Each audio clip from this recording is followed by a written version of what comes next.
Pretty creepy movie, huh? So, this you see in this clip in the Cell movie, the stone walls, the stone stairs, and the stone flooring. And you see Jennifer Lopez dressed in black and white lying on the floor. That black and white represents base programming. Okay, the black and white programming is the initial programming. And this particular programming, the foundational programming, involves drowning. Near drowning would be the trauma and the foundation. And this entity symbolically injects the purple program into the base program. You see the mark of the beast appear on the hand of Jennifer Lopez after that insect-like entity comes down the stairs. So it's injecting into the base program. That's what the mind control victim would do. Follow that key, letting that purple flood everything and come into the base program. There had existed a stone wall in the inner mind of the mind control victim, and that's coming down. You're blending together multiple different programs. So notice that this entity, this creepy entity, he's insect-like. He makes you think of an insect. Now, I'm not 100% sure yet. I think that that entity may be Apollo, but there's so many different entities in this program. I'm just going to let it stand there at that. But so he's insect looking. He has wings that begin to cover all of the walls as he's stepping down and coming towards Jennifer Lopez. There's a race of beings, fallen entities, that are of insect-like in nature. That I'm told. You know, I've dealt with the entities. I've not personally seen them myself, but survivors have. The insect race of fallen beings. Now, tied to that are two entities called Epimetheus and Prometheus, and they each represent the split brain in red and blue. But we know that tied to Apollo is the symbol of the cicada. And oftentimes the cicada and the locust are used interchangeably. So just notice that he represents that. So he's coming down and having the brain merge and unite the purple with the black and white programming. Now, it's not happening yet. But eventually we're going to have the purple move to what's called the purple flood. It'll be acting out the flood of Noah in the programming inside, and there'll be just a flood, which is like Ragnarok. Go and look that up on Google if you want to learn about that. But Ragnarok would be when that just total, you're flooded with all of your programming, it all merges into one, and there's just chaos, and the programmed individuals are acting that out on the earth. It's just craziness. Of course, then the Antichrist comes in and is like, I can bring peace, and he brings peace for them because he changes the program. It looks like it for those who aren't programmed that he has brought peace, and it's that great deception. The New World Order comes in with the Antichrist looking like the hero. And also this insect that's coming down the stairs, he is setting up the way for the Queen of Heaven. We said Queen of Heaven is another name for Inanna, another name for Aphrodite, Isis. They're all the same entity. Queen of Heaven is also the image of Mary that people who worship Mary in the Catholic Church, it's really that entity, the Queen of Heaven. And we're going to see a lot of that happening as Aphrodite rises up, the Queen of Heaven. You're going to see the rise of female power coming with her, the Queen of Heaven. She's worshipped in the occult because they worship the reproductive parts of the female, because the female, it's from the reproductive parts of the female that the human 2.0 can come forth. These locust beings, Epimetheus and Prometheus, these locusts, these cicadas, have been using and harvesting the energies underground that are harvested from mind control victims to grow the hybrid beings that are said to come up out of the earth. When you have Apollo, remember there's a meteor or something that falls in the Bible, and the earth is opened up and the locusts come out and they sting for 5 months.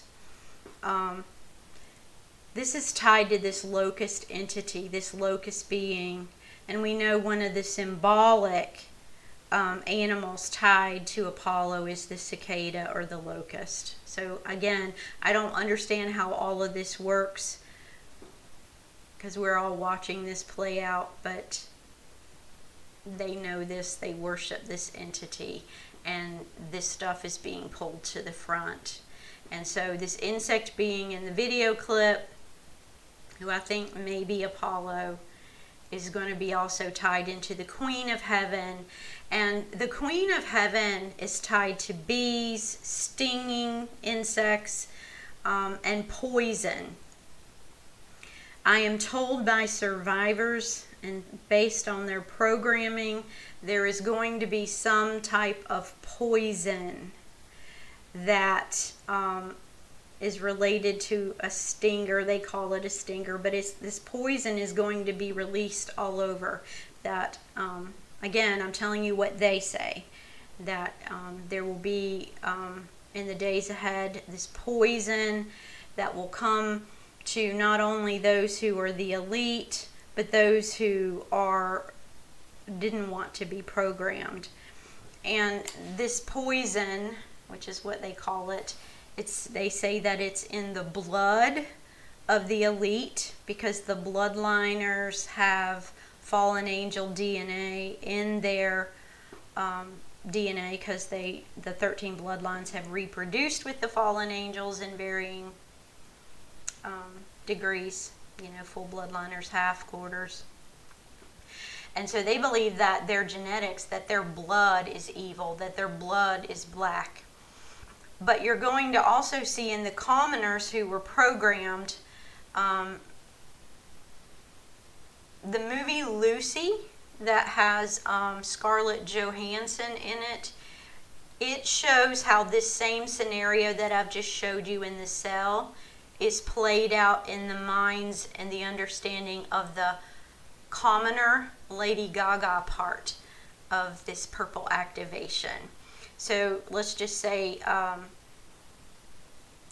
the cell is showing the elite program for the purple activation, and it'll be many stages in that stage 2 activation. And the movie Lucy with Scarlett Johansson shows the same thing, but what that programming would look like in the commoners being played out. And in Lucy, you see a drug that, it's the same drug, that somehow drug poison is going to poison mankind, all of them. But she represents those who didn't choose it. The bloodliners chose to follow Satan, if you want to call it that. But those who didn't choose it, like Scarlett Johansson in the movie Lucy, the same drug floods them. That's going to lead us into this human 2.0, this injection. I don't know if it's an injection for the poison or a chip. I don't know if it's the scorpions that come out of the pit, but it's something that's tied with a stinger or a prick. It could be in the water system. I don't really know, but I'm told a type of poison is going to come out across mankind, and it's needed in order for this human 2.0 to come forth. And it's going to be a mixture of humanity tied into artificial intelligence that also is tied into the DNA of the fallen entities. And it produces this superhuman being who has the ability to have superhuman intelligence and strength and abilities. That's what is birthed through the energies and the locust and just crazy stuff. I hope this is making sense. I know it's kind of crazy and I don't fully understand it, but that's what they're saying of how it works. That's how it's been explained to me. So let's go back to what's going on with this HRC and Kamala, both wearing the same purple. Okay, Kamala and Hillary both would be a handler, a point person that the certain elite would look to for their programming changes. By the two of them being dressed in the same shade of purple on Inauguration Day, what has happened is that the powers that be, the head cabal people, have made both HRC and Kamala equal in their hierarchy. So right now, as it stands in the cabal realms, they stand with the same level of hierarchy. Now, a programmed person is not allowed to have two people equal. In their programming, somebody always has to be above and somebody always has to be below. You can't have two people equal. And so by them watching the cabal set it up so that Kamala and HRC are equal in power, that causes stress to begin to rise inside of their system. Causes great anxiety and great stress. And the longer that they have to watch these two on public TV, public media be equal, the greater the stress builds inside of them. And that's by design. So, in previous videos I've shared how the fallen entities harvest this stress. They harvest trauma emotions. And so what is happening is while stress is building in the system of the elite watching two people in leadership being equal, the entities, probably Aphrodite, maybe Apollo and some others, they're harvesting that stress. They'll use some of it and they'll hold on to some of it, and eventually they will take that energy, that stress that's been building, let's say that 3 months, let's say for 3 months nobody sends out a code or a sign that shows who wins, HRC or Kamala, for that hierarchy spot. That's a long time for stress to build in a system. So that's going to be a huge amount, a huge flood of distress that the entities can flood back into the system all at one time for that mind control victim. And it's going to have a twofold purpose. So it's much more traumatic for the person to be flooded with 3 months worth of stress all in one day, as opposed to having it build over 3 months. That's one of the strategies the entities use. Remember, when a person is being tortured and hurt, at the end of the programming, they say, if you'll ask this entity, say Aphrodite, if you'll ask her to come and take the trauma and the pain of this, she will. And so they invite and give legal rights to that entity to come in and harvest and take that emotional, psychological, and spiritual energy tied to that trauma. And so that's why the entity can do that. So this stress is building with Kamala and HRC. And the entities will eventually use that when the time is right to flood the victim with huge stress to make them do what they want them to do. So one of the things they want them to do is that they're going to want them to be so distressed that they choose to take the next step in the activation code of whatever comes out. I don't know what's going to come out in activation 2, level 2, but I'm going to be looking to the Super Bowl for it to see what happens next. But just know that's how the system works. So you got the 2, HRC and Kamala. They're equal in power right now. That's a no-no in programming. People aren't allowed to have 2 people hold equal power. Stress is building. It's being harvested by the entities and the powers, and they'll use that energy from the stress and the trauma of doing that to force their hand on the next move. So again, it's like there's not very much free will. There is the ability to fight. I see amazing fight in those who get free, but it sure does make the warfare very difficult.